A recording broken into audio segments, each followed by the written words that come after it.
ইমাম শাফি রহমতুল্লাহ আলাইহি বলেন, আসাদুল আমালি সালাসা, পৃথিবীতে তিনটা আমল করা সবচেয়ে কঠিন। বলেন তো পৃথিবীতে তিনটা আমল করা সবচেয়ে। এক নাম্বার আল জুদু মিন কিল্লাহ, টাকা পয়সা কম থাকলে দান সদকা করা কঠিন। পকেটে 5 টাকা আছে, ভিক্ষুক কয় স্যার 2টা টাকা দেন, কিছু খাই না। ওই মুহূর্তে আপনার আছে 5 টাকা, চিন্তায় পড়ে যাবেন 2 টাকা যদি দিয়ে দেয় আর থাকবে আর 3 টাকা। ইমাম শাফি বলেন টাকা কম থাকলে সদকা করা বড় মুশকিল, এত সহজে সদকা করা যায় না। 2 নাম্বার ওয়াল ওয়ারউ ফি খালওয়া, নির্জনে আল্লাহকে ভয় করা অনেক কঠিন। এই জায়গায় আপনারা যারা আছেন, এখানে কেউ গুনাহ করে না, সবাই এমন একটা পরিবেশের মধ্যে আছি কারো মধ্যে গুনাহের কোনো মানসিকতা এখানে নাই।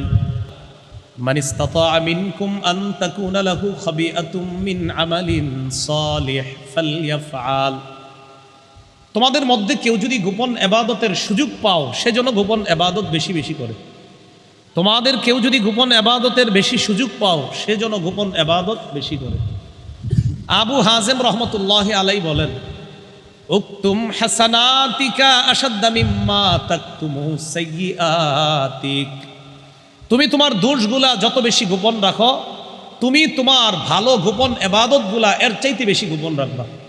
তুমি তোমার দোষগুলা যত বেশি গোপন রাখো, তোমার গোপন নফল ইবাদতগুলা এর চাইতে বেশি গোপন রাখবা। এখন মন দিয়ে একটু শুনেন, গোপন ইবাদতে অভ্যস্ত হওয়ার উপায় কি? আমি আপনাদের সামনে কয়গুলো উপায় বলবো, একটু মন দিয়ে শুনেন। গোপন ইবাদতে অভ্যস্ত হওয়ার 1 নাম্বার উপায়, একটু আমার সাথে বলেন, বলেন অন্তরের ইবাদতে মনোযোগ দেওয়া। বলেন অন্তরের ইবাদত হলো অন্তরকে সংশোধন করা, গুনাহ টুনা যা আছে সব বের করে দিতে হবে, এটা অন্তরের ইবাদত। ওমর ইবনে আব্দুল আজিজ রহমতুল্লাহ আলাইহি নাম শুনছেন? আলেম ছাড়া কেউ বলতে পারবেন উনি কত হিজরিতে খলিফা হয়েছে? 99। কত? তিনি 99 হিজরিতে শাসক হয়েছে। মুহররম মাস আসলে দেখবেন আমার কিছু আলোচনা আছে, ওই মুহররম মাস আসলে ইউটিউবাররা সারে, আগেই করছে আলোচনাগুলা, এরা জমা করে রাখে যে মুহররম আসবে টাইম মতো দিব আর ইনকাম হবে। এটা নিয়ম আছে কিন্তু বিষয়গুলো, তো এরাও অপেক্ষা থাকে। তো আমার কিন্তু বয়ান আছে পুরা খেলাফত নিয়ে লম্বা আলোচনা আছে, তো ওখানে দেখবেন আলোচনা আছে ওমর ইবনে আব্দুল আজিজ রহমতুল্লাহ আলাইহি 99 হিজরিতে শাসক হয়েছে, 101 হিজরিতে মারা গেছে। 2 বছর 5 মাস তিনি শাসক ছিলেন। এই 2 বছর 5 মাসে পুরা দুনিয়ারে শিখাই দিয়েছে ইনসাফ কারে কয়, ন্যায় প্রতিষ্ঠা কিভাবে দুনিয়াতে করতে হয় উনি দুনিয়াবাসীরই শিখেছে। মজার ব্যাপার, শাসক হওয়ার আগে বছরে তার ইনকাম ছিল 40,000 স্বর্ণ মুদ্রা। 40,000 স্বর্ণ মুদ্রা তার বাৎসরিক আয়। শাসক হওয়ার পরে 400 দিনার রাইখা সব সম্পত্তি রাষ্ট্রীয় কোষাগারে দান করে দিচ্ছে। কি শিখলাম? শাসক হওয়ার আগে ছিল সম্পদ, কি ছিল? কখন? আবার কখন? সবাই বলেন কখন? বলেন কখন? এখান থেকে শিখার আছে অনেক কিছু। ওমর ইবনে আব্দুল আজিজ বুঝাইয়া দিলেন, সম্পদ কামাই করতে হয় তো শাসক হওয়ার আগে কামাই করে। শাসক হওয়ার পরে কি করছেন? সব দিয়ে দিচ্ছে। আল্লাহ আমাদেরকে অনেক কিছু বুঝার তৌফিক দান করেন। ওমর ইবনে আব্দুল আজিজ রহমতুল্লাহ আলাইহি শাসক হওয়ার পর প্রতি জুমায় যখন জিমান নামাজে মিম্বরে খুতবা দিতে দাঁড়াইতেন তখন বলতেন, আইয়ুহান নাস আসলিহু আখিরাতাকুম ইউসলিহিল্লাহু লাকুম দুনিয়াকুম। তিনি বলতেন, হে মানুষ, তোমরা তোমার আখিরাতটা পরিশুদ্ধ করো, তোমাদের দুনিয়াটা আল্লাহ সাজায় দিবে। আমরা কি সাজাই? দুনিয়া। আখিরাত হারাই। ওমর ইবনে আব্দুল আজিজ কয়, আখিরাত সাজাও, দুনিয়াও পাওয়া যাবে। আমরা সাজাই দুনিয়া, হারাই আখিরাত। ওমর ইবনে আব্দুল আজিজ কয়, আখিরাত সাজাও, দুনিয়া আল্লাহ দিয়ে দিবে। এরপর তিনি বলেন, ওয়া আসলিহু সারাইরাকুম ইউসলিহিল্লাহু লাকুম আলানিয়াতাকুম, অন্তরের গোপন বিষয়গুলা সংশোধন করে নাও। অন্তর থেকে অহংকার, হিংসা, পরশ্রী, কাতরতা, লোভ, লালসা বের করে দাও। অন্তর পরিশুদ্ধ বানা দাও। তোমার ভিতর যদি স্বচ্ছ বানাও, ইউসলিহিল্লাহু লাকুম আলানিয়াতাকুম, তোমার বাহ্যিক রূপ আল্লাহ পরিপাটি করে দিবেন। ভিতরটা সংশোধন করো, বাহিরটা আল্লাহ পরিপাটি করে দিবেন, কারণ তোমার ভিতরটাই আল্লাহ দেখে। হ্যাঁ, ইন্নাল্লাহা নিশ্চয় আল্লাহ পাক রব্বুল আলামিন লা ইয়ানজুরু তাকান না ইলা সুওয়ারিকুম তোমাদের বাহ্যিক আকৃতির দিকে, ও আমওয়ালিকুম তোমাদের সম্পদের দিকে তাকান না, ওয়ালাকি ইয়ানজুরু ইলা কুলুবিকুম তোমাদের অন্তরের দিকে আল্লাহ তাকায়। অন্তরে যখন দেখে আমার এই বান্দা তো অন্তর থেকে সমস্ত রোগ বিমারি দূর করার জন্য বারবার চেষ্টা চালায়, আমি বান্দার উপরটা সংশোধন করে দিলাম। আল্লাহ বুঝার তৌফিক দান করেন। তাহলে গোপন এবাদতে অভ্যস্ত হওয়ার এক নম্বর উপায় অন্তরের এবাদতের প্রতি মনোযোগ দেওয়া। এবার ইমাম শাফি রহমতুল্লাহ আল্লাহর একটা বক্তব্য বলি, যদি পারেন এটা লেখা ঘরে টানায় রাখবেন আর ডেরি কয়েকবার দেখবেন। ইমাম শাফি রহমতুল্লাহ আলাই বলেন, আসাদুল আমালি সালাসা, পৃথিবীতে তিনটা আমল করা সবচেয়ে কঠিন। বলেন তো পৃথিবীতে তিনটা আমল করা সবচেয়ে, এক নাম্বার আল জুদু মিন কিল্লাহ, টাকা পয়সা কম থাকলে দান সদকা করা কঠিন। পকেটে 5 টাকা আছে, ভিক্ষুক কয় স্যার 2টা টাকা দেন, কিছু খাই না। ওই মুহূর্তে আপনার আছে 5 টাকা, চিন্তায় পড়ে যাবেন 2 টাকা যদি দিয়ে দেয় আর থাকবে আর 3 টাকা। ইমাম শাফি বলেন টাকা কম থাকলে সদকা করা বড় মুশকিল, এত সহজে সদকা করা যায় না। 2 নাম্বার ওয়াল ওয়ারউ ফি খালওয়া, নির্জনে আল্লাহকে ভয় করা অনেক কঠিন। এই জায়গায় আপনারা যারা আছেন এখানে কেউ গুনাহ করে না, সবাই এমন একটা পরিবেশের মধ্যে আছি কারো মধ্যে গুনাহের কোনো মানসিকতা এখানে নাই। এই জায়গায় কেমন যেন সবার মধ্যে এমন একটা অবস্থা, সবাই আল্লাহকে ভয় করি, কিন্তু বাসায় যান, যাওয়ার পর যখন দরজা লাগাবেন, দরজা লাগানোর পর রুমের মধ্যে আপনার মা নাই, বাবা নাই, আত্মীয় স্বজন কেউ নাই, আছে শুধু কয়েকটা মোবাইল আর ল্যাপটপ কম্পিউটার আছে। ইবলিস আইসা কয় নাটকটা দেখ, একটু দেখলে কিছু হয় না। ইমাম শাফি বলেন ওই মুহূর্তে আল্লাহরে ভয় করা বড় কঠিন। দরজার আড়ালে এমনি তো সবাই বলি আল্লাহ সুবহানাল্লাহ আলহামদুলিল্লাহ, শাফি বলেন দরজার আড়ালে কতটুকু আল্লাহরে ভয় পাও দেখো তো। 2 নাম্বার ওয়াল ওয়ারউ ফি খালওয়া, নির্জনে আল্লাহকে ভয় করা খুব কঠিন কাজ। আমরা ইনশাল্লাহ নির্জনেও একা একিও আল্লাহরে ভয় করে দেখাই দেব ইনশাল্লাহ। কি বল, টাকা পয়সা কম থাকলেও সদকা করব, নির্জনে থাকলেও শয়তানের সাথে যুদ্ধ করেও আল্লাহরে ভয় করব ইনশাল্লাহ। 3 নাম্বার ওয়া কালিমাতু হাক্কিন ইনদা মান ইউরজা, যার কাছে কিছু আশা করা হয় তার সামনে হক কথা বলা বড় কঠিন। দিনে রাতে বস 100টা ভুল করার পরেও বস যখন নাকি তার কর্মচারী অধীনস্থ যারা তাদেরকে জিজ্ঞাসা করে, আচ্ছা আমি কি তোমাদের সাথে কোনো অন্যায় আচরণ করেছি এই কয়দিন ছিলাম? না স্যার আপনি কোনো অন্যায় করেন নাই, অথচ ডেইলি 100টা করেন। এটা কেন বলে? বসের যদি কিছু বলে আমার প্রমোশন হবে না, আমার বেতনটা ঠিক মতো আসবে না। ইমাম শাফি বলেন যার কাছে কিছু আশা করা হয় তার সামনে হক কথা বলা বড় কঠিন। সুদের টাকা নিয়ে আসছে আপনার কাছে একজন, আসার পর কয় হুজুর চিন্তা করছেন? কি ওই এলাকার 3 জন ইমাম সাহেব 4 জন ইমাম সাহেব কয় আমার ব্যবসা নাকি সুদ। তাই নাকি? হ্যাঁ। আপনি কি বলেন? ওনারা কি কোরআন হাদিস দিয়ে দলিল দিচ্ছে না? কয় হ্যাঁ। তো ঠিক আছে, দলিল দিলে তো সুদ, সুদ তো সুদই হবে, এটা হলো হক কথা। যদি চিন্তা করেন না, যদি বলি সুদ না, একটু ঘুরে ফিরে খালি উল্টে দেই ফতুয়াটা, তাহলে আমার পকেটে কিছু আসবে। ইমাম শাফি বলেন কিছু কামনা করলে হক কথা বলা বড় কঠিন। কথাটা কি সত্য? তাহলে কয়টা কাজ দুনিয়াতে কঠিন? 1 নাম্বার টাকা পয়সা কম থাকলে দান সদকা করা কঠিন। 2 নাম্বার নির্জনে আল্লাহকে ভয় করা কঠিন। 3 নাম্বার যার কাছে কিছু আশা করা হয় তার সামনে হক কথা বলা কঠিন। আমরা 3টাই করবো ইনশাআল্লাহ। হক কথাও বলবো, আমরা দান সদকাও করবো, নির্জনে একা যখন থাকবো তখনও আল্লাহকে ভয় করব। তাহলে গোপন ইবাদতে অভ্যস্ত হওয়ার উপায় অন্তরের ইবাদতে মনোযোগ দেওয়া। নির্জনে আল্লাহরে ভয় করাটাও অন্তরের একটা ইবাদত, কারণ সেখানে কেউ নাই। কলবে যদি তাকওয়া থাকে আল্লাহকে অবশ্যই ভয় করে। গোপন ইবাদতে অভ্যস্ত হওয়ার 2 নাম্বার উপায়, বলেন আমার সাথে, দিল থেকে সৎ আমলের নিয়ত করা। শহীদ হওয়ার নিয়ত আছে কার কার? হ্যাঁ, সবার নিয়ত আছে? তাহলে একটা হাদিস শোনানো যায়, যদি আসলে নিয়ত থাকে তাহলে শোনাবো। সত্যি করে কোন নিয়ত আছে তাহলে শোনাই। সহিহ মুসলিমের বর্ণনা 1909 নম্বর হাদিস, 1909 মাদ্রাসা পাঠ্যপুস্তক অনুসারে। قال رسول الله صلى الله عليه وسلم من سأل الله الشهادة بصدق بلغه الله منازل الشهداء وإن مات على فراشه নবী বলেন কোন ব্যক্তি যদি অন্তর থেকে শহীদ হওয়া কামনা করে, আল্লাহ আমি দিল থেকে চাই আমি শহীদ হব, নবী বলেন এই ব্যক্তি যদি তার ঘরে বিছানার মধ্যেও মারা যায়, আল্লাহ তাকে শহীদদের মর্যাদায় পৌঁছায় দিবেন। দিল থেকে নিয়ত হইতে হবে, এরকম না যে হুজুর ইনশাল্লাহ। ইনশাল্লাহ মানে কি হুজুর, মানে এমনি কইলাম আর এরকম না। এই আমগো যুগে ইনশাল্লাহ মানে কইলাম এরকম না, আসলেই নিয়ত করতে হবে যে না আমার শহীদ হওয়ার নিয়ত আছে। নবী বলেন ঘরেও যদি মারা যাও আর বাস্তবে যদি তোমার শহীদ হওয়ার নিয়ত থাকে, আল্লাহ তোমাকে শহীদদের মর্যাদায় পৌঁছায়। তাহলে নিয়ত করতে হয় কলব থেকে। তাহলে এই কলব থেকে যে নিয়তের, এটার দাম আছে না নাই? সৎ আমলের নিয়ত বেশি বেশি করা। দুই, আরেকটা উদাহরণ শোনেন। রসুলের সাহাবী আবু মুসা আশআরী রাদিয়াল্লাহু তাআলা আনহু বলেন, নিয়াতুল মুমিনি খায়রুম মিন আমালি।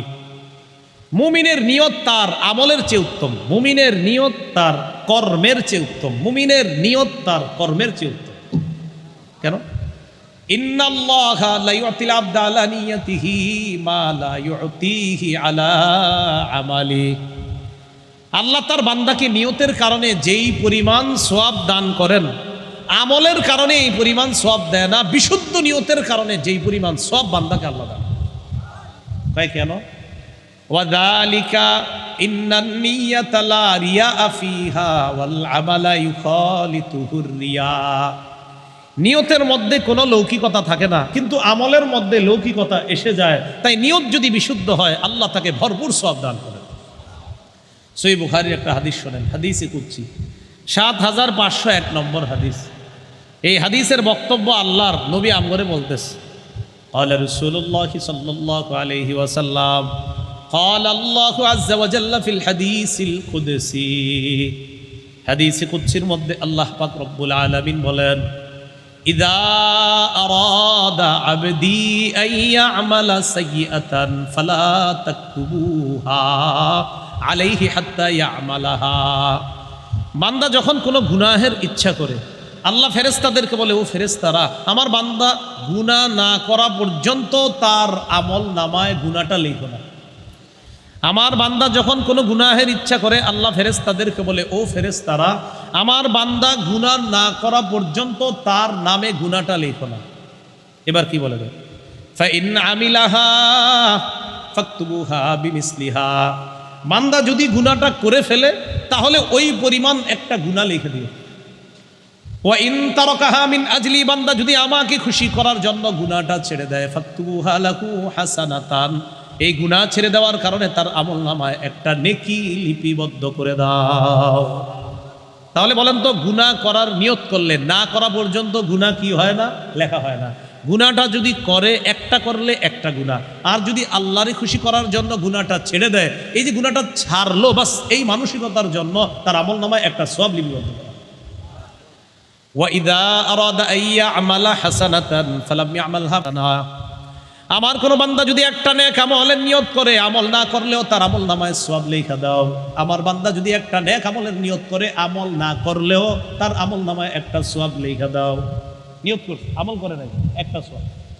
ফাইন আমিলাহা ফাকতুবুহা লাহু বিমিসলি বিআশরি আমসালিহা ইলা ৭০০ দিআফিন। আর যদি আমার বান্দা কাজটা করেই ফেলে, তার আমলনামায় ১০ থেকে ৭০০ গুণ পর্যন্ত বাড়ায়া সওয়াব লেখা। এবার পুরাটা আপনাদের কাছ থেকে শুনি। গুনাহের নিয়ত করছে কিন্তু গুনাহটা করে নাই, গুনাহ লেখা হবে? গুনাহটা একটা করছে, কয়টা গুনাহ লেখা হবে? আল্লাহরে খুশি করার জন্য গুনাহটা ছেড়ে দিছে, কয়টা নেকি? বান্দা নেক আমলের নিয়ত করছে, আমলটা করে নাই, কয়টা নেকি? আমলটা করে ফেলছে, কত থেকে কত? এই তো। তাহলে সৎ আমলের নিয়ত বেশি বেশি করা। তাহলে গোপন ইবাদতে অভ্যস্ত হওয়ার ২ নাম্বার উপায়, কলব থেকে সৎ আমলের নিয়ত বেশি বেশি করা। ৩, বলেন আমার সাথে, গোপনে দোয়া করা। একটা প্রকাশ্যে দোয়া করেন আপনারা, আরেকটা হলো গোপনে দোয়া করা। সূরা আরাফের ৫৫ নম্বর আয়াতে আল্লাহ বলেন, উদউ রাব্বাকুম তাদাররুআও ওয়া খুফিয়া। তোমরা তোমাদের রবকে ডাকো, রবের কাছে দোয়া করো বিনীতভাবে এবং চুপি সারে। তোমরা তোমাদের রবকে ডাকো, রবের কাছে দোয়া করো বিনীতভাবে এবং চুপি সারে। জাকারিয়া নবী আল্লাহর কাছে গোপনে দোয়া করেছে। আল্লাহ খুশি হয়ে তার এই কথাটা কোরআনের আয়াত নাজিল করে এই উম্মতকে আল্লাহ জানায় দিয়েছে। সূরা মারিয়ামের 3 নম্বর আয়াতে আল্লাহ বলেন, ইয নাদা রাব্বাহু নিদাআন খাফিয়া। জাকারিয়া নবী যখন আল্লাহর কাছে গোপন দোয়া করছে, গোপন দোয়া করার ফলে আল্লাহ এত পছন্দ করছে, ওই দোয়া আল্লাহ কবুল করে নিয়েছেন। আয়াতের ব্যাখ্যায় মুফাসসিরিনে কেরাম লেখেন, ইন্নামা আখফাহু লিআন্নাহু আহাব্বু ইলাল্লাহ। জাকারিয়া নবী গোপনে আল্লাহর কাছে দোয়া করেছে, কেননা গোপনে আল্লাহর কাছে দোয়া করা আল্লাহর কাছে অধিক প্রিয় আমল। বলেন আমার সাথে, গোপনে আল্লাহর কাছে দোয়া করা আল্লাহর কাছে অধিক পছন্দনীয় আমল। আবার বলেন, গোপনে আল্লাহর কাছে দোয়া করা আল্লাহর কাছে অধিক পছন্দনীয় আমল। এবার একটা বক্তব্য বলি, মুসলিম ইবনে দিনারের অনুবাদটা সবাই মিলে করব। আগে বক্তব্যটা শুনেন। ইবনে রজব হাম্বলি নামক একজন অনেক বড় বিখ্যাত আলেম ছিলেন, তার একটা কিতাব আছে জামিউল উলুম আল হিকাম। এই কিতাবে একটা বক্তব্য আছে মুসলিম ইবনে দিনারের। বক্তব্যটা আমি আগে বলি, এই বক্তব্যটা সবসময় একটু মুখস্থ রাখেন। আপনারা ট্রলার নৌকায় ওঠেন যখন, এটা একটু মাথায় রেখেন। দেখেন কি বলে, মা তালাজ্জাজাল মুতালাজ্জিজুনা বিমিসলিল খালওয়াতি বিমুনাজাতিল্লাহি আযজা ওয়া জাল। বলেন, ঈমানের স্বাদ গ্রহণকারীরা চুপি সারি গোপনে আল্লাহর কাছে একান্তে মুনাজাত করে যেই মজা পায়, এই মজা পৃথিবীর অন্য কোনো কিছুতে পায় না।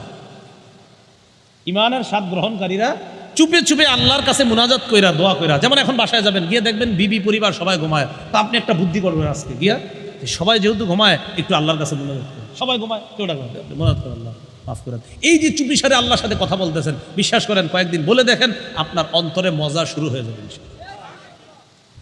তাহলে ঈমানের স্বাদ গ্রহণকারীরা চুপে চুপে আল্লাহরে ডাইকা সবচেয়ে বেশি মজা পায়। ডাকবো তো ইনশাআল্লাহ। চুপি চুপি কেমনে ডাকবেন? সুফিয়ান সাউরি বলেন, এমনভাবে ডাকবে পাশের মানুষ মনে করবে লোকটা ফিসফিস করে কি বলে, মানে পাশের মানুষ বলবে এই লোকটা ফিসফিস করে কি বলে। এটা হলো চুপি সারি, আল্লাহ মাফ করেন, আল্লাহ মাফ করেন, আল্লাহ মাফ করেন। পাশের মানুষ বলবে আচ্ছা কি বলে, এটা চুপি সারি দোয়া, সুবহানাল্লাহ। মানে এটা যে সবার সামনে করতে হবে এমন না, মানে চুপি সারি কোনটা, আল্লাহ মাফ করেন, আল্লাহ মাফ করেন, আল্লাহ আমার মাফ করে দেন। যে মানুষ মনে করবে লোকটা কি বলে, এইভাবে আল্লাহর কাছে চুপে চুপে দোয়া করা। আল্লাহ আমাদেরকে এভাবে দোয়া করতে যেন পারি, আল্লাহ তৌফিক দান করেন। সাহাবায়ে কেরাম নবীরে প্রশ্ন করলেন, আকারিবুন রব্বুনা ফানুনাজিহি আম বাঈদুন ফানুনাদি। ইয়া রাসূলুল্লাহ, আমাদের রব আল্লাহ কি কাছে যে আল্লাহকে চুপে চুপে ডাকবো, নাকি দূরে আল্লাহকে জোরে ডাকবো?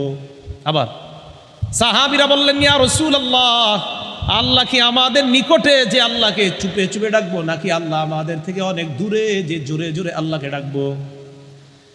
এই কথা বলার পর আল্লাহ পাক রব্বুল আলামিন সূরা বাকারার 186 নম্বর আয়াত নাজিল করে আল্লাহ জানায়া দিলেন আল্লাহ কোথায়। সুবহানাল্লাহ। আল্লাহ বললেন, ওয়া ইযা সাআলাকা ইবাদি আন্নী ফাইন্নী করিব।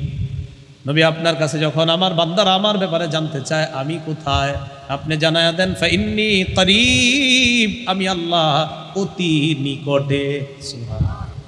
উজিবু দাওয়াতাদ দা', আহ্বানকারী যখন আমার কাছে আহ্বান করে দোয়া করে, এই যে দেখেন আমি আল্লাহর কাছে দোয়া করি, আল্লাহ মাফ করে দেন, আল্লাহ মাফ করেন, আল্লাহ মাফ করেন। আল্লাহ বলেন উজিবু দাওয়াতাদ দা', বান্দা দোয়া করার সাথে সাথে আমি তার ডাকে সাড়া দিয়ে দেই। ডাকা মাত্র আমি সাথে সাথে তার ডাকে সাড়া দিই। বলেন আমরা ডাকলে সাড়া দেয় কে? বলেন আমরা ডাকলে সাড়া দেয় কে? এবার আল্লাহ বলেন ফাল্যাস্তাজিবু লি, আমি বান্দার ডাকে সাড়া দেই, অতএব তারাও যেন আমার ডাকে সাড়া দেয়। সুবহানাল্লাহ। আমি বান্দার ডাকে সাড়া দিই, ফাল্যাস্তাজিবু লি, তারাও যেন আমার ডাকে সাড়া দেয়। দেননি সাড়া? আজকে 5 ওয়াক্ত নামাজ কজন পড়ছেন? হাত তুললেন নাকি? হাত তুললে গুনাহ প্রকাশ পাবে, কারণ অনেকেই পড়ে নাই। তো হাইয়া আলাস সালাহ হাইয়া আলাল ফালাহ তো 5 বার উচ্চারিত হয়েছে, তো কোথায় সাড়া দিল? আল্লাহ বলে বান্দা ডাকলে আমি সাড়া দেই, আমি ডাকলেও সাড়া দেয় না। বান্দা ডাকলে আমি সাড়া দিই, ফাল্যাস্তাজিবু লি, তারাও যেন সাড়া দেয়, কিন্তু আমরা সাড়া দেই না।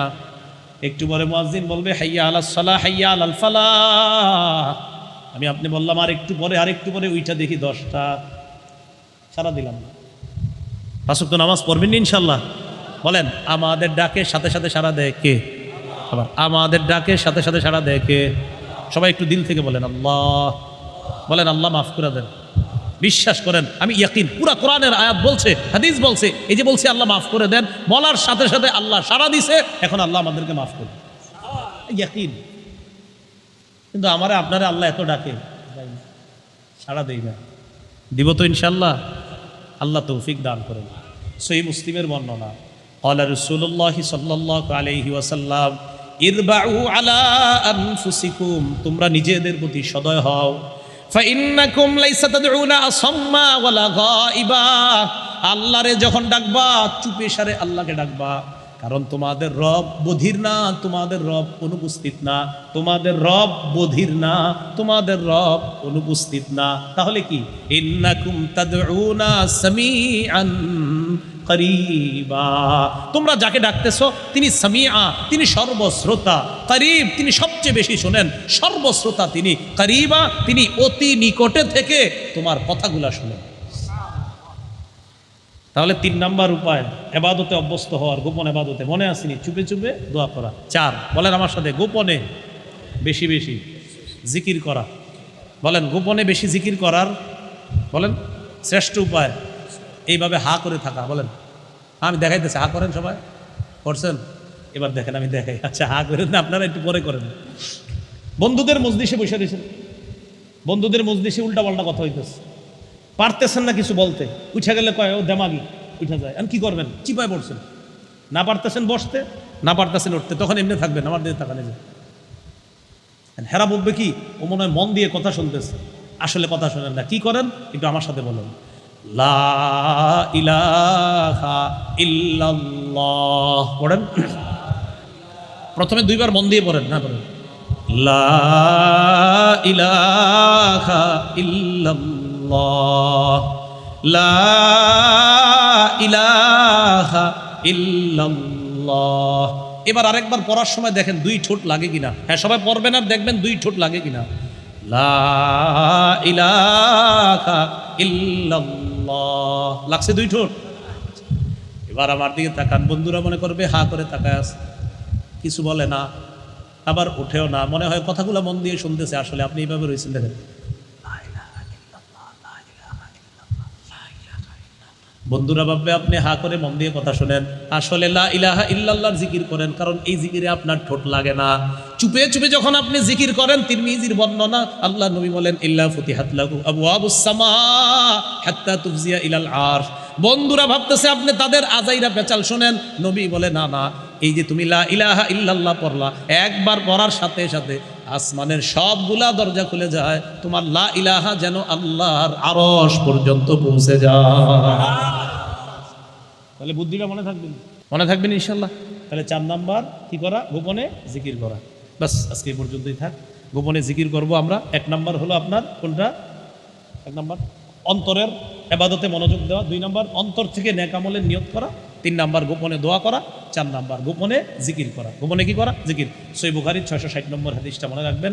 কিয়ামতের ময়দানে আরশের ছায়াতলে 7 ব্যক্তিকে আল্লাহ জায়গা দিবে, এর মধ্যে একজন রজুলুন যাকারাল্লাহা খালিয়া ফাফাদাত আইনা, যে ব্যক্তি আল্লাহর স্মরণে নির্জনে চোখের পানি ফেলাইছে, এই ব্যক্তিকে কিয়ামতের ময়দানে আল্লাহ আরশের ছায়াতলে জায়গা দিবেন। আচ্ছা, 5-6টা বলেই দিই। হ্যাঁ, 5 নাম্বারটা বলেন, গোপনে কোরআন তেলাওয়াত করা। বলেন, গোপনে কোরআন তেলাওয়াত। তিরমিজি 1333 নম্বর হাদিস, আল জাহিরু বিল কোরআন কাল জাহিরি বিস সাদাকা ওয়াল মুসিররু বিল কোরআন কাল মুসিররি বিস সাদাকা। জোরে কোরআন তেলাওয়াত করা প্রকাশ্যে সদকা করার মতো, গোপনে কোরআন তেলাওয়াত করা গোপনে সদকা করার মতো। সুবহানাল্লাহ। 6 নাম্বার বলেন, গোপনে নফল নামাজ বেশি পড়া। বলেন, গোপনে নফল নামাজ বেশি পড়া।